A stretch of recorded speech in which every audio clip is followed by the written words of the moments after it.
First, it's a few crow's feet and frown lines, right? Then it's the furrowed brow. For some, that's when they start looking for ways to beat back time. Okay, you just described my entire face. Now, there's lots of ways to deal with this, from creams to scalpels, but there's also a middle ground called injectables. So we are taking a look at some cosmetic procedures more and more people are turning to. And that is our featured story at the top of the list.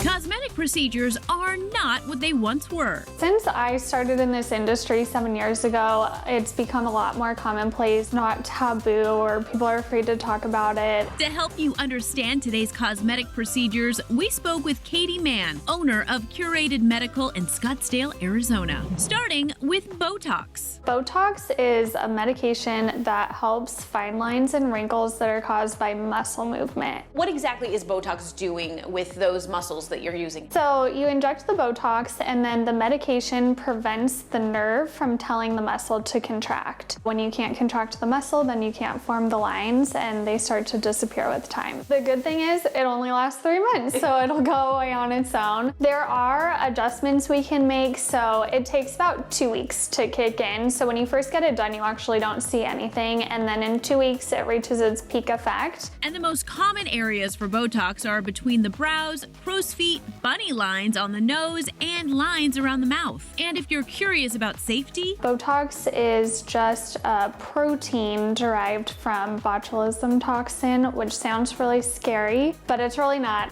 next up, filler. Filler is a gel that takes up space. So how we use filler is to restore volume where it's been lost. Volume is lost over time with aging in our muscles, in our fat pads, in our bones. They all start shrinking. So we put the filler back where those things used to be. So while Botox works to eliminate wrinkles, fillers are helping to add volume. A lot of our clients here want to just look like themselves, like you had your best night's sleep and just came back from your favorite vacation. So the best version of yourself is what we like to call it, yeah. Some dermal fillers can last for 6 to 12 months, while others last up to 5 years. But the great thing is that if you don't like the look, you can always get them dissolved. And lastly, biostimulators. One that we like to use the most is called Sculptra. Sculptra builds collagen over time. So after around age 25, 26, we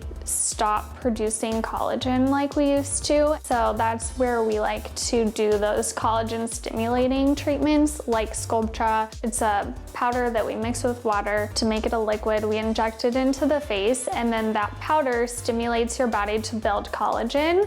So it acts like a filler, but it's really your own tissue that's filling. And because you're restoring collagen, it's an anti-aging treatment, so it's gonna help you age better over time. Biostimulators aren't targeting a certain part of your face, but rather the whole thing. Sculptra is done 2 to 3 times a month apart, and then one treatment every 1 to 2 years. We're introducing you to the world of cosmetic procedures at the top of the list.